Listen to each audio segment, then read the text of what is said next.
সন্ধ্যাটা হইলো আর হঠাৎ করে কুরকুরে মুচমুচে কিছু খাইতে মন চাইতেছে, তো এই জন্য আমি বানাইতে গেছিলাম ডিম পিঠা। আর ডিম পিঠা বানাইতে যায় যে আমার সাথে এমন একটা জিনিস হইবে আমি কোনোদিনও ভাবতে পারিনি। তো এই কুরকুরে ডিম পিঠা বানানোর জন্য ডিমটারে প্রথমে ফ্রিজ থেকে বাইর করে ভিজা রাখতে হইব।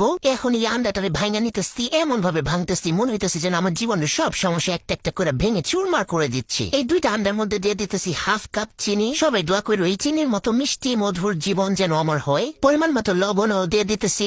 এখন আমার বুইতে আমার হ্যান্ডউইক্সটা দিয়া ঘুটায় ঘুটায় চিনিটাকে গলায় নিতে হবে। কিন্তু আমার হঠাৎ করে মনে পড়ছে আমার কাছে তো আজকে হ্যান্ড ফোমার আছে, তো আমি এটাও ইউজ করবো কেন? তো নিয়ে আসলাম এই যে হ্যান্ড ফোমার, কিন্তু এটা দিয়ে তো ওসব ছিটকায় বিটকায় যাচ্ছে। শালার কাম বাড়ানো ছাড়া আমি জীবনে আর কিছু কি করতে পারি? আমার তো বুইতে আমার হ্যান্ডউইক্সটাই ভালো ছিল, তো এটা দিয়ে আবার করে নিতেছি। শালার চিনি গলাইতে যে আমার আত্মবিশ্বাস গলা যেতেছে, কিন্তু চিনি মাগার গলতেছে না। অবশেষে চিনি গলাইতে পারছি। এখন এই যে রেডম্যানের ভ্যানিলা এসেন্স দিয়ে দিতেছি যেন ডিমের কোনো গন্ধ না আসে। তোমরা চাইলে এলাচের গুঁড়াও দিয়ে দিতে পারো। ভ্যানিলা এসেন্সটা আবার একটু মিশাই নিয়ে এখানে দিয়ে দিতেছি ময়দা 1 কাপ প্রথমে দিছি, তারপর এই যে গুঁড়া দুধ দিয়ে দিতেছি 2 টেবিল চামচ। এখন আমার বুঝতে আমার হ্যান্ডউইক্সটা দিয়ে মিশাই নিবো। হাতটা প্রথমেই লাগাবো না, তাহলে হাতের 12টা বেজে যাবো। তো এই যে ময়দা আরো লাগবে, তো ময়দা দিয়ে আবার ঘুটায় ঘুটায় মিশাই নিতেছি। শালা এই ময়দা হ্যান্ডউইক্সেও ছাড়লো না, ময়দা দেখা যায় আরো লাগবে। তো দিয়ে এবার আমার হাতটাকে কাজে লাগাতেছি। হাত ছাড়া হবে না, তো বুঝতে পারলাম। তো এই যে এখন একটু সফট ডো বানাই নিতে হবে। আর এই যে শালা আমার হাতের অবস্থা। তারপর আবার একটু তেল নিয়ে ভালোভাবে মধ্যে নিতে হবে। যত বেশি মুঠবা এই পিঠাটা অত বেশি ভালো হবে।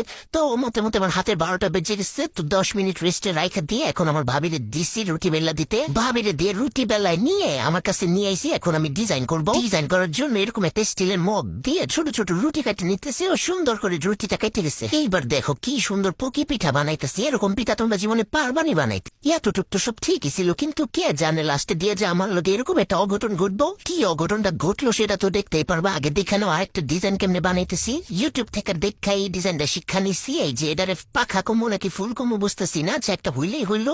ডিজাইনটা কিন্তু খুব সুন্দর হয়েছে, দেখছো? দীর্ঘ 2 ঘন্টা পর আমার সবগুলো পিঠা বানানো হয়েছে। এখন ভাজার পালা। তো একটু তেল দিয়ে নিতেছি। আমার মা যদি দেখতে পারে এত তেল দিছি আমার ঘরে আর ঠাই হবে না। তেলটা ভালোভাবে গরম করে নিছি। এখন একটা একটা করে পিঠারে দিয়ে দিতেছি। ও এই পর্যন্ত তো মনটা ফুরফুরা যে সুন্দর সুন্দর পকি পিঠা আজকে বানাইতে পারছি। কিন্তু নিজের রাগ কন্ট্রোল করা থেকে যে চুলার আঁচ কন্ট্রোল করা অনেক কঠিন, সেটা আজকে আমি বুঝতে পারছি। আমার এত সুন্দর পকি পিঠাগুলো পুইরা গেছে।